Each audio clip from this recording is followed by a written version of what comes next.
Good evening, children, and welcome to Story Hour.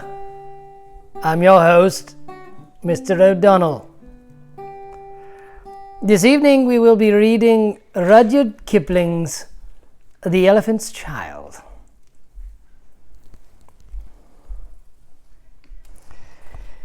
In the high and far-off times, the elephant, O best beloved, had no trunk. He had only a blackish, bulgy nose, as big as a boot, that he could wriggle about from side to side. But he couldn't pick up things with it. But there was one elephant, a new elephant, an elephant's child, who was full of satiable curiosity. And that means that he asks ever so many questions. And he lived in Africa, and he filled all Africa with his satiable curiosities.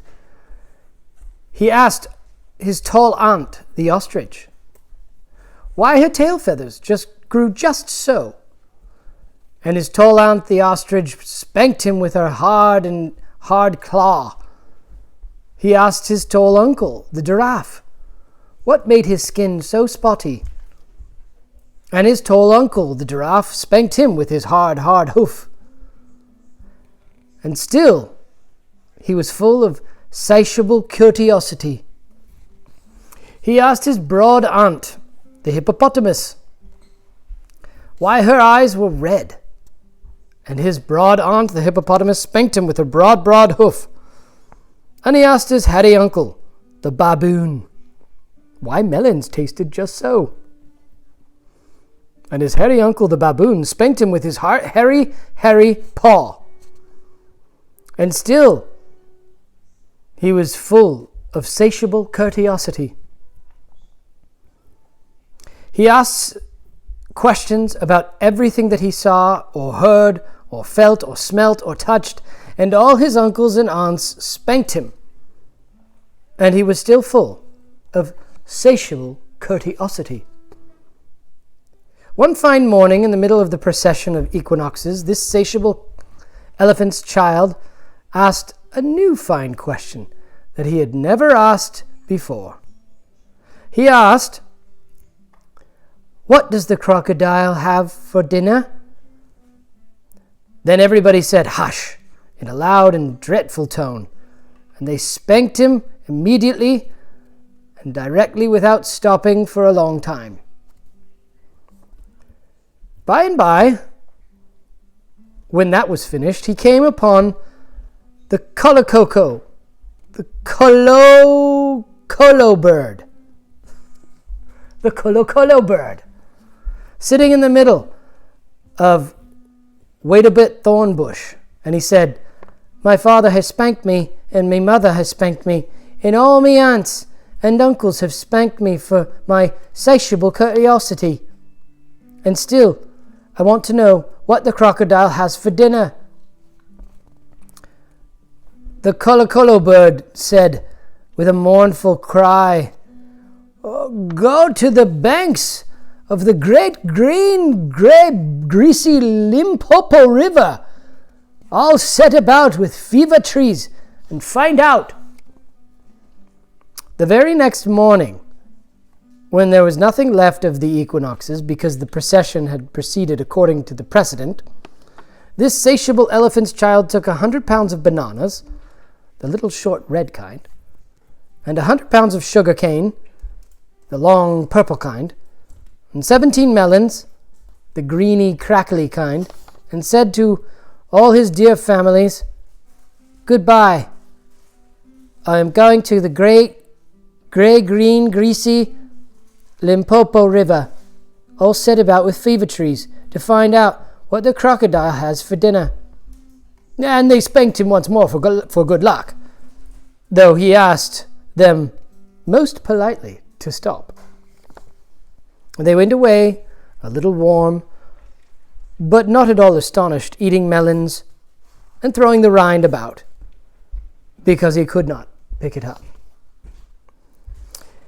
He went from Grahamstown to Kimberley, and from Kimberley to Khama's country, and from Khama's country he went east by north, eating melons all the time, till he at last came to the banks of the great green, greasy Limpopo River, all set about with fever trees, precisely as the Colo bird had said.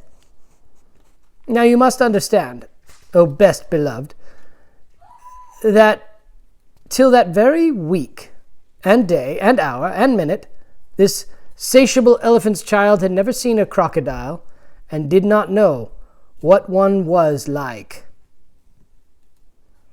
It was all his satiable curiosity. The first thing he found was a bicolored python, a rock snake curled around a rock. "Excuse me," said the elephant's child most politely, "but have you seen such a thing as a crocodile in these promiscuous parts?" "Have I seen a crocodile?"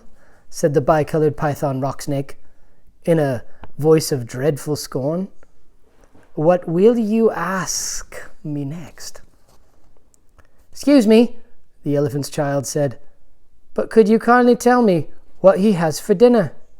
Then the bicolored python rock snake uncoiled himself very quickly from the rock and spanked the elephant's child with his scaly, flailsome tail.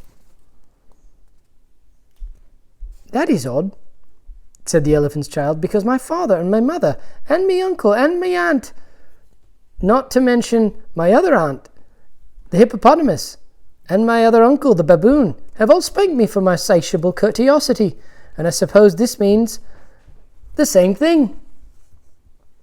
So he said goodbye very politely to the bicolored python rock snake and helped him coil up on the rock once again, and went on, a little warm, but not at all astonished, eating melons and throwing the rind about, because he could not pick it up. Till at last he trod on what he thought was a log of wood at the very edge of the great gray-green, greasy Limpopo River, all set about with fever trees. But it was really the crocodile, O best beloved, and the crocodile winked one eye like this. "Excuse me," said the elephant's child most politely, "but do you happen to have seen a crocodile in these promiscuous parts?"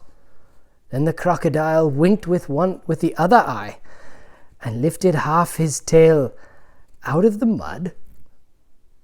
And the elephant's child stepped back most politely because he did not wish to be spanked again. "Come hither, little one," said the crocodile. "Why do you ask such a thing?" "Excuse me," said the elephant's child most politely, "but my father has spanked me and my mother has spanked me, not to mention my tall aunt, the ostrich, and my tall uncle, the giraffe, who can kick ever so hard, and as well as my broad aunt, the hippopotamus, and me hairy uncle, the baboon, including the bicolored python rock snake, with the scalesome, flailsome tail, just up the bank, who spanks me harder than any of them. And so, if it's quite all the same to you, I don't want to be spanked no more." "Come hither, little one," said the crocodile, "for I am a crocodile." And he wept crocodile tears to show it was quite true. Then the elephant's child grew all breathless and panted, and knelt down on the bank and said, "You are the very first person I've been looking for. You are the very person I've been looking for all these days long. Will you please tell me what you have for dinner?" "Come hither, little one," said the crocodile, "and I'll whisper." Then the elephant's child put his head down close to the crocodile's musky, tushy mouth, and the crocodile caught him by his little nose, which up to that very week, day, hour, and minute had been no bigger than a boot, though much more useful. I think, said the crocodile, as he said between his teeth like this, I think this day I'll begin with the elephant's child. At this, O best beloved, the elephant's child was much annoyed. And he said, speaking through his nose, like this, Let go. You're hurting me.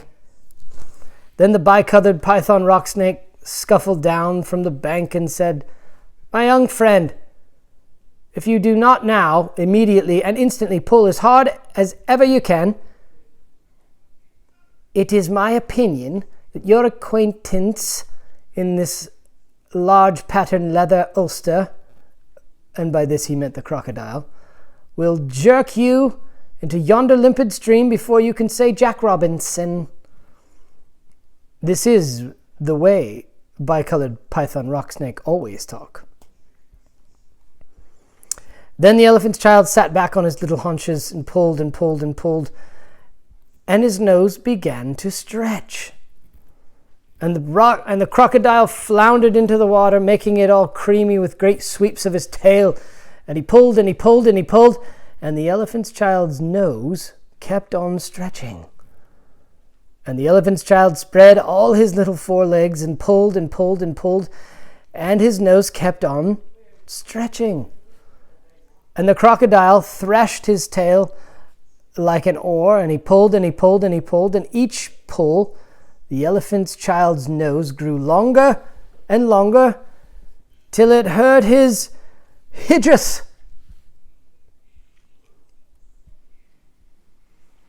Then the elephant's child felt his legs slipping, and he said through his nose, which was now nearly 5 feet long, This is too much for me. This is too much for me. Then the bicolored python rock snake came down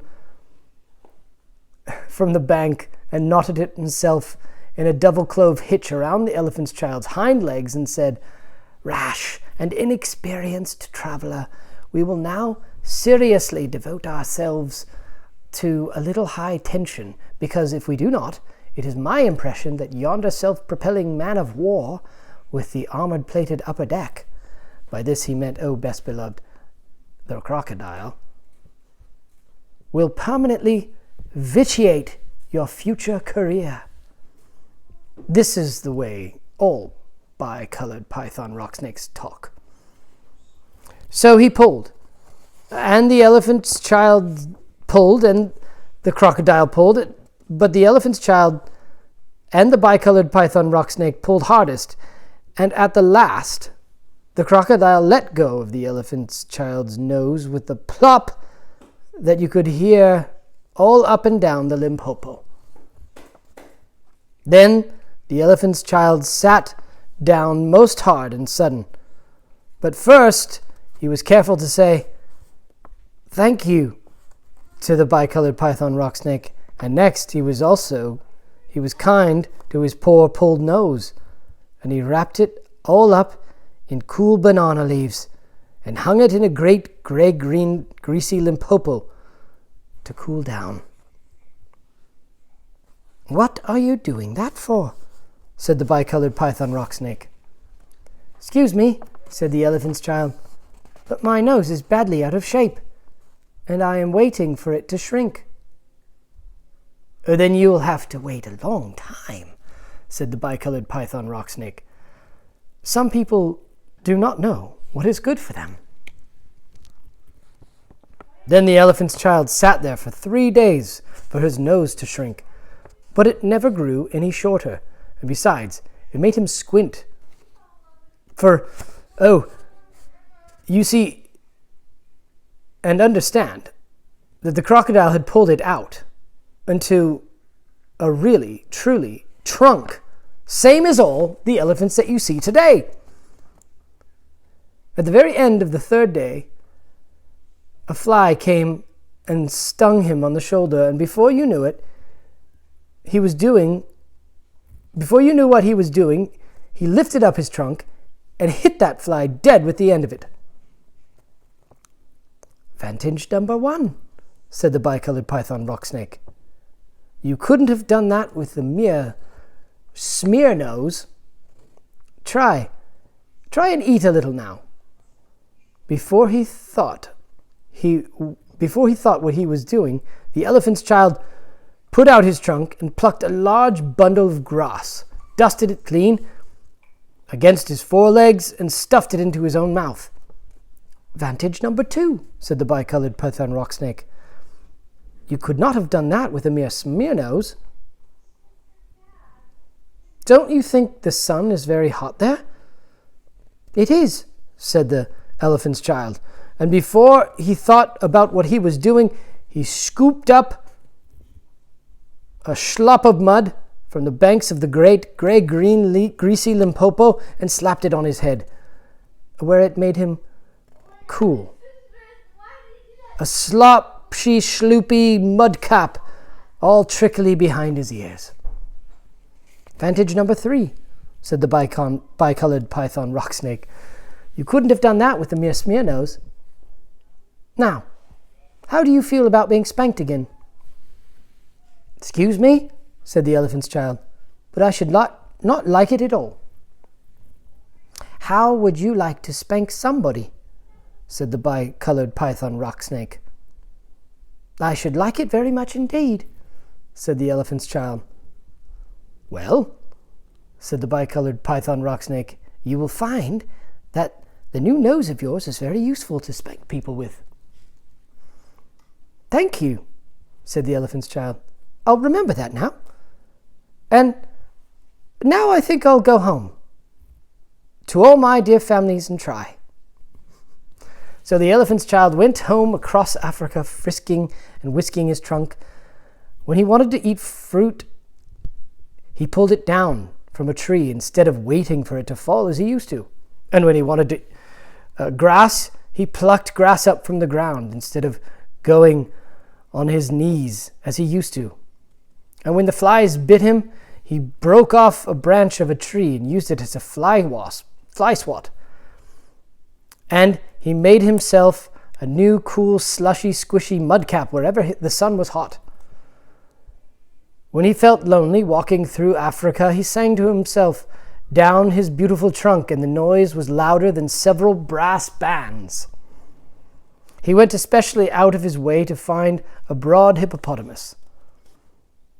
She was no relation of his, and he spanked her ever so hard to make sure that the bicolored python rock snake had spoken the truth about his new trunk. The rest of the time he picked up the melon rinds that he had dropped on his way to the Limpopo, for he was a tidy pachyderm. One dark evening he came across the field and back to his dear families. He coiled up his trunk and said, "How do you do?" And they were very glad to see him, and immediately he said, "Come here and be spanked for your satiable courteosity."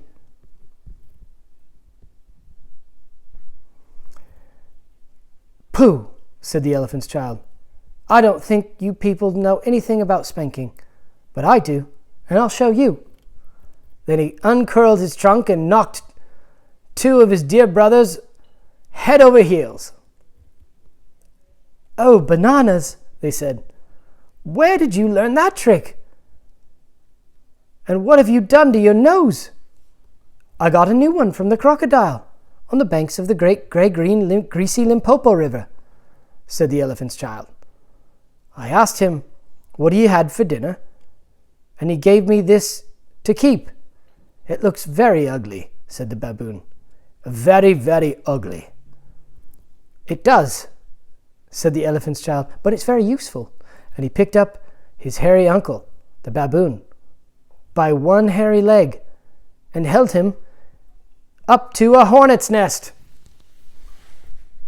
Then that bad elephant's child spanked all his dear families for a long time, till they were very warm and greatly astonished. He pulled out his tall ostrich's aunt's tail feathers, and he caught his tall uncle, the giraffe, by the hind leg and dragged him through the thorn bush and he shouted at his broad aunt, the hippopotamus, and blew bubbles into her ear when she was sleeping in the water after meals. But he never let anyone touch the Kolokolo bird. At last he grew so exciting that his dear families went off one by one to hurry to the banks of the great, gray, green, greasy Limpopo River, and set about with fever trees to borrow new noses from the crocodile. And when they came back, nobody spanked anybody anymore, ever since that very day. All the elephants that you see now, besides all those you won't, have trunks precisely like the trunk of the satiable elephant's child. The end.